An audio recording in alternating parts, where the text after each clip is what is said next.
더마카와 함께 시선 집중의 문을 열겠습니다. 어서 오세요. 네, 안녕하세요. 더마카입니다. 오늘도 삐딱선 정신에 입각해서 주요 뉴스 챙겨 드릴 텐데요. 퓨어님이 요즘 일찍 일어나서 잠들 때까지 심지어 자다가 잠깐 깰 때도 뉴스를 보고 있습니다. 불안한 하루하루 언제 정상으로 돌아올까요?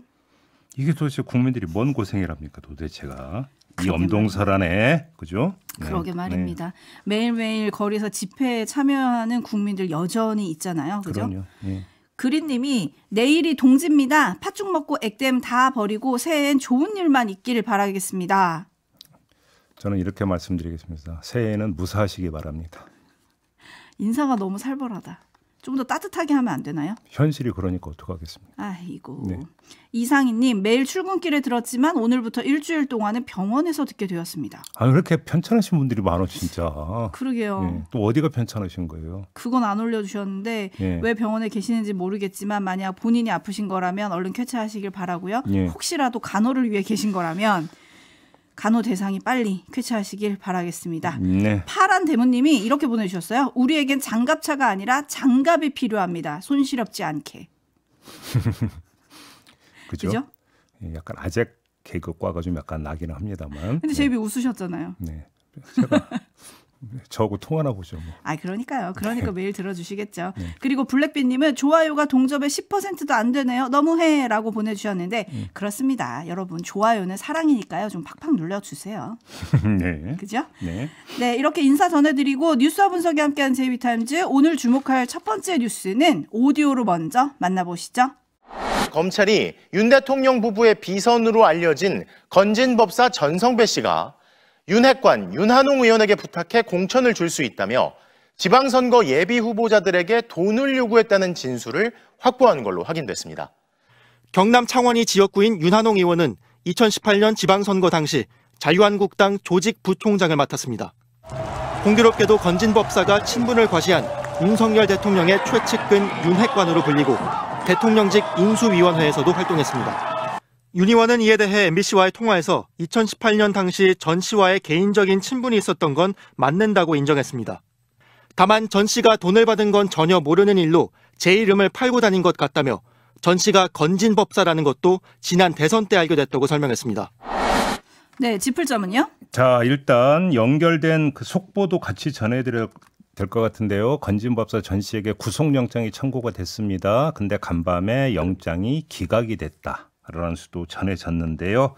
이것까지 모아서 한번 짚어보도록 하겠습니다. 자, 건진법사 전 씨가 돈을 받아서 정치인과 연결이 되어 있다. 이거는 어찌 본다면 자연스러운 현상일 수도 있습니다. 왜냐? 정치인 팔아서 돈을 받았다는 거잖아요. 그죠? 왜냐? 건진법사는 당에 있었던 인물이 아니잖아요. 당의 중요 요직을 맡고 있지도 않았었고. 그래서 따라서 내가 공천해 줄게라고 하는 이야기를 하려면 뒷배를 어떻게든지 간에 웅변을 했었어야 되니까 그 누군가는 끌어들였어야 되는 거겠죠. 그렇죠. 그런 점에서 자연스러운 현상이다라고 봐야 될 것 같은데 근데 이거는 표면적인 분석이고요. 지금부터 이게 더 중요한 부분인 것 같습니다. 자, 그게 뭐냐? 검찰이 이 건진법사 전 씨 넘어 관역으로 설정한 사람이 윤핵관의 핵심 인물이라고 하는 점, 이게 더 주목거리가 아니겠습니까? 따라서 이런 표현도 가능할 것 같습니다. 검찰 수사 칼끝이 윤핵관을 겨누기 시작했다. 이렇게 표현해도 될 것 같은데 여기서 두 가지 점을 하나하나 정리를 해야 됩니다. 첫째, 근데 그 칼이 무디냐 아니면 아주 날카로우냐 이거부터 일단 먼저 봐야 될 것 같은데 자, 윤한홍 의원 이름이 나왔습니다. 이거는 수사하는 과정에서 자연스럽게 획득된 정보일까요? 아닐까요? 제가 이 점을 지금 제기하는 이유가 두 가지가 있는데요. 첫째, 기사 내용을 보면 전 씨는 부인했다고 되어 있습니다. 따라서 전 씨가 알아서 자진해서 술술 진술했다고 보기가 힘듭니다. 두 번째, 조금 전에 영장이 기각됐다고 전해드렸습니다. 네. 근데 영장 기각 사유에 이 대목이 눈길을 끕니다. 피의자가, 그러니까 건진법사를 얘기하는 거죠. 2018년 금원을 받은, 돈을 받은 날짜, 금액, 방법이 명확히 확인되지 않는다라고 밝혔다는 겁니다. 이 이야기는 뭡니까? 검찰이 아주 기초적인 사실관계도 파악하지 않고 구속영장 쳤다. 이런 이야기가 되는 겁니다.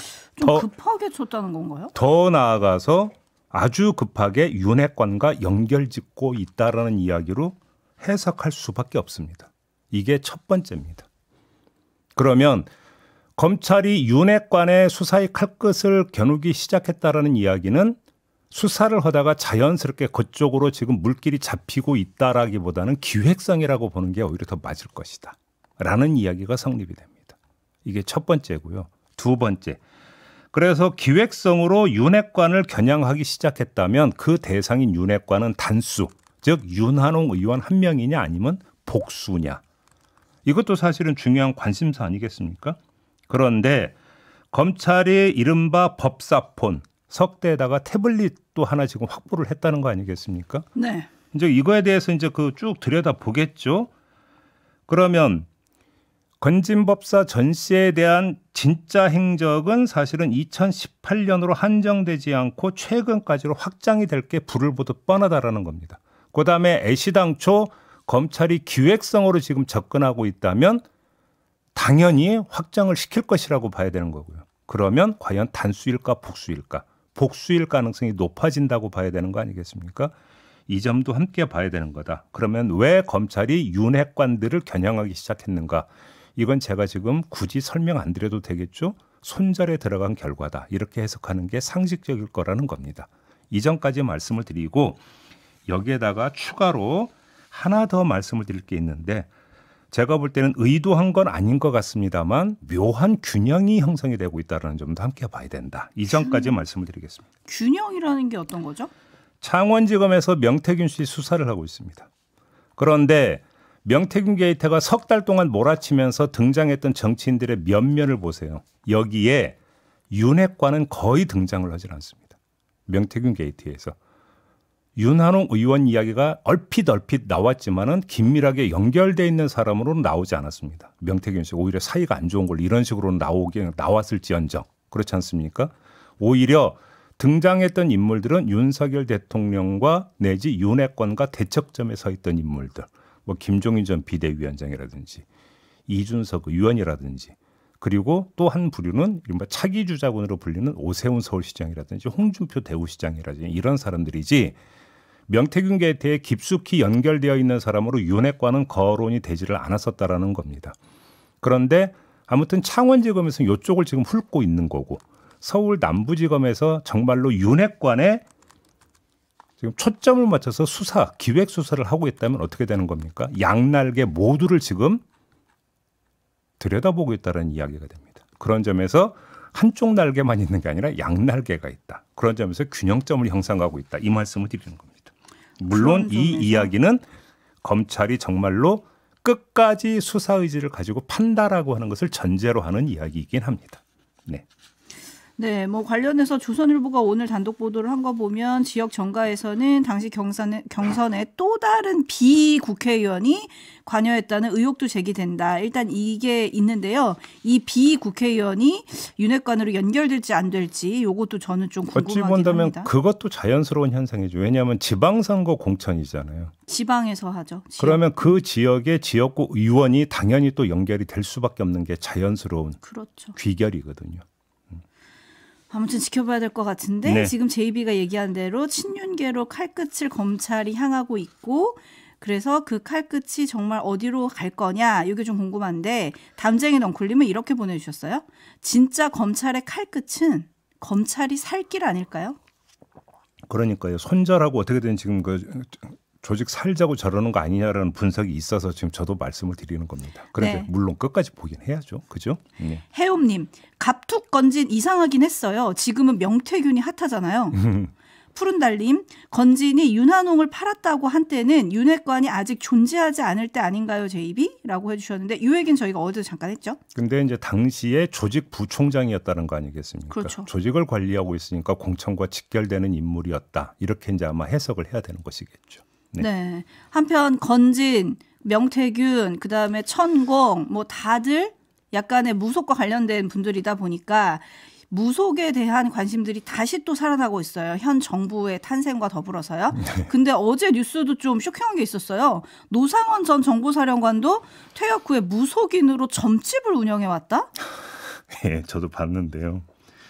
어디까지 뉴스가 나올지 한번 좀 지켜보죠. 12월 3일 왜 12월 3일일까라고 궁금했는데 혹시 뭐 이렇게 생각하시는 분들도 있던데 어쨌든 참 무속인이 주변에 이렇게 많다니 새삼 놀라울 따름입니다. JB타임즈 다음 주목할 뉴스는요? 어제 나온 두 개의 목소리 전달해드리고 짧고 굵게 평을 한번 해보겠습니다. 먼저 윤석열 대통령 측 석동현 변호사 말인데요. 어제 기자회견 가졌죠? 기자회견을 하면서 2-3시간 안에 국회가 그만두라고 한다고 그만두는 내란이 어디 있느냐라고 했고 체포의 채자도 꺼낸 적이 없다고 주장을 했습니다. 이건 건너뛰겠습니다.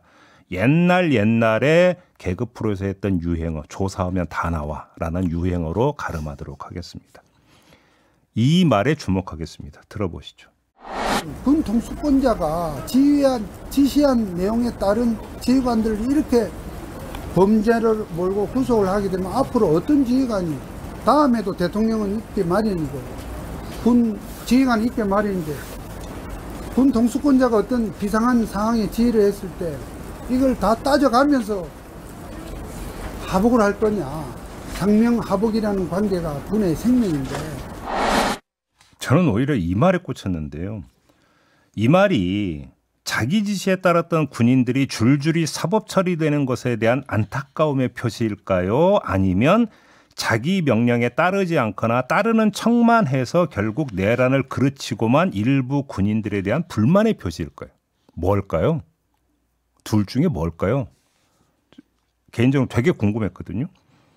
근데 분명히 말씀을 드릴 수 있는 게 둘 중에 뭐든지 간에 군 통수권자가 아니라 통수권자의 할아버지가 와도 지시가 위법적인 거면 따르지 않는 게 당연지사라는 것.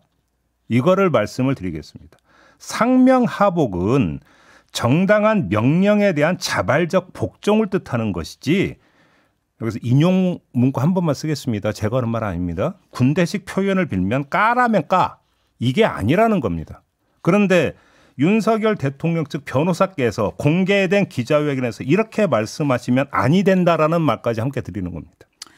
네, 그리고 12월 3일 그날 밤에 비상계엄 해제안 의결 직후 윤석열 대통령이 육군합동참모본부 지하 벙커 결심 지원실에서 국회에 병력 몇 명 보냈냐? 1,000명은 보냈어야지. 라고 말한 내용이 지금 보도가 됐거든요. 그렇죠. 김용현 당시 국방장관이 500명 보냈습니다 했더니 1,000명은 보냈어야지 뭐 이렇게 질책했다는 거 아니겠습니까? 거봐 부족하다니까. 여기서도 지금 다시 확인이 되는 건데요. 아니 그때 생중계 되다시피 했던 국회 현장 영상 못 봤습니까? 안 봤습니까? 윤석열 대통령은 이거저거 다 떠나서 철수하는 그 군인이 시민들한테 고개 숙여서 죄송합니다고 관한 장면이 있었잖아요. 군인들이 얼마나 괴로워했고 힘들어했고 고민했는지 그 영상에 다 나오잖아요. 그런데 인원수가 부족해서 안 된 것이다. 부당한 지시, 위헌 유법적인 지시에 대해서 따를 수 없는 군인들의 고뇌, 이거는 읽지를 못하는 겁니까? 이런 걸 읽지를 못하니까 변호사라는 사람이 이런 얘기를 하고 있는 거예요. 지금 기자회견에서. 이 말씀을 드리겠고요. 네. 두 번째 목소리로 넘어가겠습니다. 권성동 국민의힘 원내대표가 어제 원내대책회의에서 한 말인데요. 들어보시죠. 국회에서 통과한 탄핵소추안이 헌법재판소에서 기각될 경우 그 탄핵안을 발의 표결한 국회의원을 직권남용으로 처벌하는 법안을 여야가 공동으로 발의합시다. 탄핵남용은 입법부의 직권남용입니다. 이 목소리 어제 종일 논란이 되긴 했거든요. 평을 좀 해볼까요? 이건 논란이 될 이유가 없는 주장인데요. 딱 하나만 반문하겠습니다. 그러면 거꾸로 헌법재판소에서 탄핵안이 인용이 되면 그러면 탄핵안에 반대 표결한 국회의원들은 직무유기로 처벌하는 것도 같이 포함이 되는 겁니까? 법에는 가장 기본적인 요건이 공평성이잖아요. 그럼 거꾸로 이것도 같이 넣어야 되는 거 아니겠습니까? 이걸 한번 되물어보고 싶고요. 하나 질문 드릴 게 더 있는데 탄핵 표결은 무기명 비밀 투표로 진행이 되는 거예요. 근데 그러면 찬성 표결한 의원들을 직권남용으로 처벌한다? 어떻게 특정할 건데요? 예? 법률가 출신이시잖아요. 권상동 원내대표는. 그렇죠. 거기다가 국회의원도 오래 하신 분 아닙니까? 이걸 몰라서 이런 얘기를 했다고 생각하십니까? 그건 아닐 거라는 겁니다. 양심 고백이라도 하라는 건지 참 그렇고요. 예. 강골님이 국민은 윤석열 내란 사건의 증인을 신청합니다. 우리가 다 봤습니다. 라고 올려주셨어요. JB타임즈 다음 주목할 뉴스는요. 더불어민주당 윤석열 내란 진상조사단이 어제 기자회견을 통해서 12월 3일 오찬 자리가 있었고 이 자리에 내란 가담 인사 여러 명이 참석했다면서 이렇게 밝혔습니다. 들어보시죠. 김용현은 12월 3일 당일 오전 11시 40분 국방 컨벤션 센터 오찬에서 이미 국회가 국방 예산으로 장난질인데 탱크로 확 밀어버려라 라는 취지의 발언을 한 바 있다고 합니다. 그 자리에 참석한 국방부 정책차장 방정환 준장은 당일 오후에 휴가를 내고 정보사 판교 사무실로 이동했습니다. 네, 짚을점은요? 가장 먼저 떠오르는 건 차지철이라는 사람인데요. 박정희 유신 독재 말기에 경호실장을 하다가 부마 항쟁이 일어나니까 탱크로 확 밀어버려야 한다라고 주장했던 인물입니다. 발언이 거의 똑같죠. 그렇지 않습니까? 차이는 탱크로 밀어버릴 대상이 국민이냐 국회냐의 차이뿐인데 이건 아무 의미가 없습니다. 국회도 국민의 뜻을 대표하는 곳이니까 결국은 같은 얘기 아니겠습니까? 똑같은 얘기를 했다라고 봐야 되는 거고요. 다음은 참석자의 면면인데 어제 전해드렸죠. 12월 3일 정보사령부에 93회 제2기갑 여단장과 방정환 국방부 전작권 전환 TF팀장이 있었다고 전해드렸습니다. 조금 전 들은 기자회견 내용의 방정환 국방부 정책차장은 바로 같은 인물입니다. 그런데 여기서 제기할 문제, 탱크로 밀어버리라는 김용현 국방장관의 말과 제2기갑 여단장의 출연, 이건 우연인가요? 아닌가요? 일단 이거부터 지금 확인을 해야 되는 거 아닙니까? 탱크는 기갑 여단에 있습니다. 그렇지 않습니까? 이걸 일단 좀 더 파야 된다고 말씀을 드리는 거고요. 또 한 가지, 이 방정환이라는 인물, 도대체 이 사람이 어떤 인물이고 무슨 역할을 부여받았는지가 지금 빈 공백으로 남아 있습니다. 지금 수사를 통해서 밝혀져야 될 부분이 이것인데 이거에 대한 궁금증은 잠시 후 2부에서 김도균 전 수방사령관과의 인터뷰에서 한번 조금이라도 풀어보도록 하겠습니다. 네, 2428님이 오늘 JB타임즈 쭉 들으시고 이렇게 올려주셨어요. 워워, JB 참으세요. 혈압 올라요. 그러게 혈압이 좀 있는데 이러면 안 되는데 그죠? 네, 그리고 군 얘기 우리가 앞에 잠깐 했는데 매누님은 이렇게 보내주셨어요. 잘못된 지휘에는 저항이 답이죠. 이렇게 보내주셨고요. 그리고 토토로님은 탄핵이 통과되면 그러면 탄핵 소추안에 반대한 국회의원들을 처벌해야 하나요? 라고 또 물어주셨네요. 아까 그 말씀 드렸잖아요. 네. 자 마무리하겠습니다. 더마카 수고하셨어요. 고맙습니다.